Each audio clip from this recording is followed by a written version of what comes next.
जय श्री राधे। आप सभी को मेरी तरफ से सावन मास की हार्दिक शुभकामनाएं। तो आज की वीडियो में दोस्तों जानेंगे सावन प्रारंभ होने से पहले पहले रसोई घर से किन किन चीज़ों को हटा देना है और किन किन चीज़ों को घर में खरीद कर लाना है। ऐसे ही आप बहुत सारी महत्वपूर्ण बातों के बारे में आज की वीडियो में जानने वाले हैं। तो चलिए दोस्तों जान लेते हैं सावन प्रारंभ होने से पहले पहले हमें किन किन बातों का ध्यान रखना है। तो मैंने यहाँ पे थाली ले ली, लेकिन थाली नहीं लेना है, मैंने आइडिया के लिए थाली ले ली है। हमें सावन प्रारंभ होने के पहले दिन मेन दरवाजे पर हमें इस तरीके से स्वास्तिक बनाना है। वैसे तो स्वास्तिक सभी बना लेते हैं, फिर भी आपके आइडिया के लिए मैं दिखा देती हूँ बनाकर, क्योंकि स्वास्तिक को हम हर शुभ कार्य में बनाते हैं। तो इस प्रकार से सावन के पहले दिन हमें सबसे पहले मेन दरवाजे पर स्वास्तिक बनाना है। तो अब मैं यहाँ पे बना रही हूँ स्वास्तिक। स्वास्तिक को शुभता की प्रतीक माना जाता है। हर शुभ कार्य की शुरुआत स्वास्तिक से ही होती है। और अगर आप स्वास्तिक नहीं बनाते हैं तो स्वास्तिक की जगह फूलों से रंगोली भी बना सकते हैं। मेरे पास इस समय फूल नहीं थे तो मैं स्वास्तिक बनाकर आपको दिखा रही हूँ, क्योंकि दोस्तों फूलों को भी शुभता का प्रतीक माना जाता है। हर शुभ कार्यों की शुरुआत भी फूलों से ही होती है। तो ऐसे ही सावन के पहले दिन अपने मेन दरवाजे पर स्वास्तिक जरूर बनाइए। तो स्वास्तिक बन के तैयार हो गया है। तो कुछ इस प्रकार से चारों में एक एक बिंदी लगा देते हैं, जो कि पहले दिन सावन के जरूर बनाइए। इस बार 4 जुलाई को सावन प्रारंभ हो रहे हैं, दिन है मंगलवार। अब यहाँ पे मैं 2 लाइनें बना लेती हूँ, जो कि ये 2 लाइनें स्वास्तिक की होती हैं। तो इस प्रकार से ये 2 लाइनें बना लेती हूँ। इधर चारों तरफ इसी प्रकार से 2-2 लाइनें बनाना है। तो 2 इधर बना ली, अब 2 इधर बना ली। तो इस प्रकार से ये हमारा स्वास्तिक बन के तैयार हो गया। तो ऐसे ही स्वास्तिक बना के तैयार रखना है हमें पहले दिन।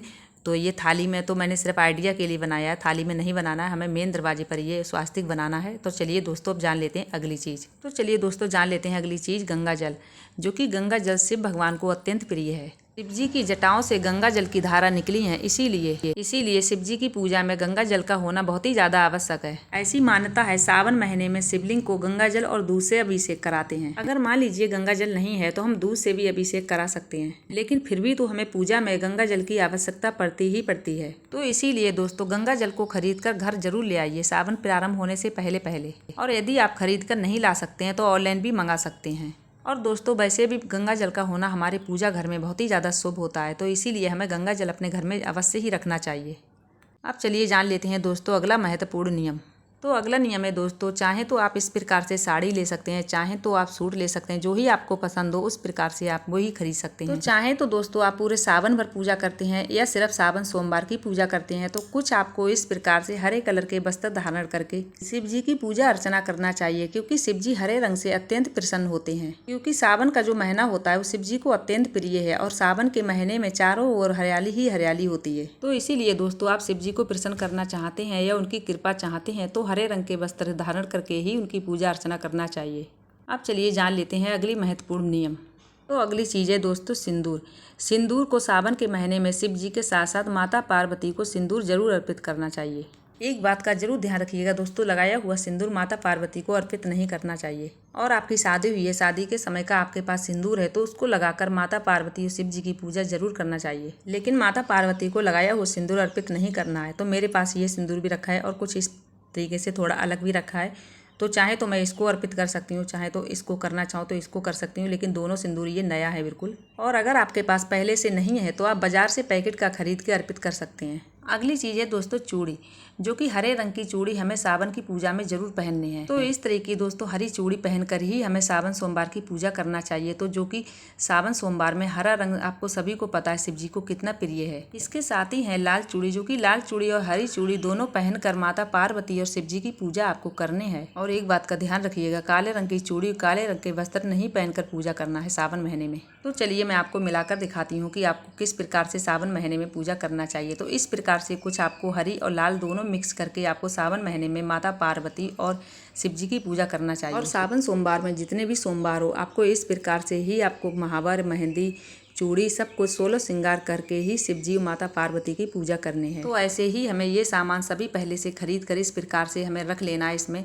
और जिस दिन सावन का पहला दिन हो उस दिन हमें ये सभी सामान माता पार्वती के चरणों में अर्पित कर देना है। फिर उसके बाद जो भी पहला सोमवार आए माता पार्वती और शिव जी का नाम सिमरन करते हुए सभी सामान को धारण कर माता पार्वती और शिव जी की पूजा आराधना करना चाहिए। तो इसी तरीके से दोस्तों सावन शुरू होने से पहले पहले ये सभी सामान घर खरीद कर जरूर लाना चाहिए। और सावन में जितने भी सोमवार हों सभी सोमवार में 16 श्रृंगार करके ही माता पार्वती और शिव जी की पूजा आराधना करना चाहिए। तो इस तरह से दोस्तों हमें सभी सामान सावन प्रारंभ होने से पहले पहले घर में खरीद कर इकट्ठा करके रख लेना चाहिए। और दोस्तों अगली चीज, अगर आप सावन सोमवार के व्रत धारण करना चाहते हैं, जो कि इस बार अधिक मास होने के कारण सावन सोमवार में 8 सोमवार के व्रत रहेंगे, तो दोस्तों आप सावन सोमवार के व्रत रखना चाहते हैं और आपकी कोई भी मनोकामना है तो आपको संकल्प लेकर अपनी मनोकामना बोलकर ही इस व्रत प्रारंभ करना चाहिए। अब चलिए दोस्तों जान लेते हैं अगली चीज क्या है, जो कि हमें रसोई घर से बिल्कुल हटा देना है सावन के महीने में। तो अगली चीज है लहसुन प्याज, जो कि आप दोस्तों सभी जानते हैं कि हम शिव जी की पूजा आराधना करते हैं तो हमें लहसुन प्याज सावन के महीने में नहीं खाना चाहिए, क्योंकि लहसुन प्याज और तांत्रिक भोजन से सावन के महीने में जितना बच सके उतना ही अच्छा होगा।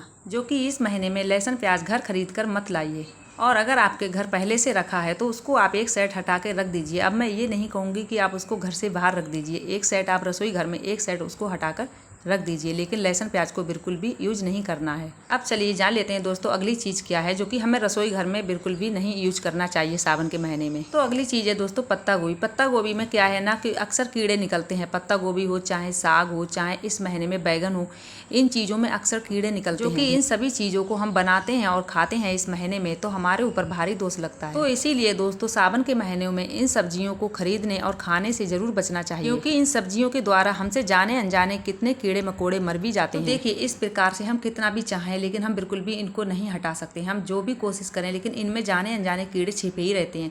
तो इसीलिए इन सब्जियों को नहीं घर खरीद कर लाना चाहिए, इनसे बचना चाहिए। तो चलिए अब दोस्तों जान लेते हैं अगली चीज़ महत्वपूर्ण क्या है। तो दोस्तों अगली चीज़ है नमक, जो कि इस नमक को हम पहले से यूज कर रहे हैं तो हमें सावन के महीने में इस नमक को बिल्कुल भी यूज नहीं करना, क्योंकि क्या होता है दोस्तों, अगर जिसके घर नॉन वेज बनता है तो नॉन वेज भी इसी हाथों से हम लेते हैं या लहसुन प्याज के हाथों से भी हम ये नमक को छूते हैं। तो इसीलिए हमें इन दिनों में इस नमक को बिल्कुल भी नहीं खाना चाहिए। तो देखिए दोस्तों बुरा मत मानिएगा, अगर इस प्रकार से आपके घर मांस मछली खाया जाता है तो आप इन सभी चीज़ों को सावन के महीने में अलग हटा दें। क्योंकि दोस्तों सावन का महीना बहुत ही ज़्यादा पवित्र महीना होता है माता पार्वती और शिव जी की पूजा आराधना के लिए। तो इसीलिए दोस्तों सावन प्रारंभ होने से पहले पहले हमें ये सभी सामान को हटा देना चाहिए। आप जान लेते हैं चलिए अगला महत्वपूर्ण नियम।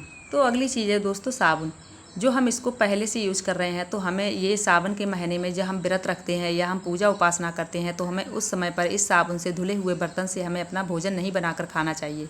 तो इस साबुन को भी दोस्तों हमें जो कि सावन प्रारंभ होने से पहले पहले अपनी रसोई घर से हटा देना चाहिए, क्योंकि इस साबुन से जो भी हम पहले बर्तन अपने साफ़ करते हैं तो उस साबुन से हमें बिल्कुल भी अब नहीं बर्तन साफ़ करना है सावन के महीने में।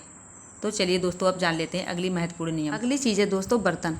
अगर आपके घर तांत्रिक भोजन या मांस मछली खाया जाता है और आप सावन सोमवार के व्रत रख रहे हैं तो आपको इन बर्तनों में व्रत का भोजन नहीं बनाना चाहिए, जो कि उस भोजन को सबसे पहले भगवान के लिए लगाया जाता है। तो इन बर्तनों में भोजन बनाया हुआ भगवान के लिए बिल्कुल भी नहीं लगाना चाहिए। तो दोस्तों अगर आपके पास नए बर्तन है तो उन बर्तनों में भोजन बनाइए, लेकिन इन बर्तनों में भोजन भगवान के लिए बिल्कुल भी नहीं बनाइए। तो आपको बर्तन खरीद कर जरूर लाना चाहिए, उन बर्तनों को आप अलग हटा कर रख दें। जब भी आप कभी भी व्रत रखें उन्हीं बर्तनों में भोजन बनाएं। तो दोस्तों उम्मीद करती हूँ कि आपको ये जानकारी अच्छी लगी हो तो मेरी वीडियो को लाइक कर देना, चैनल को सब्सक्राइब कर देना और बेल आइकन को भी प्रेस कर दिया करें, जिससे भी कोई भी नई वीडियो अपलोड करती हूँ उसका नोटिफिकेशन सबसे पहले आप लोगों तक पहुँचेगा। और कमेंट बॉक्स में ओम नमः शिवाय लिखते रहना। मिलूंगी ऐसी अगली वीडियो में, जब तक के लिए जय जय श्री राधे।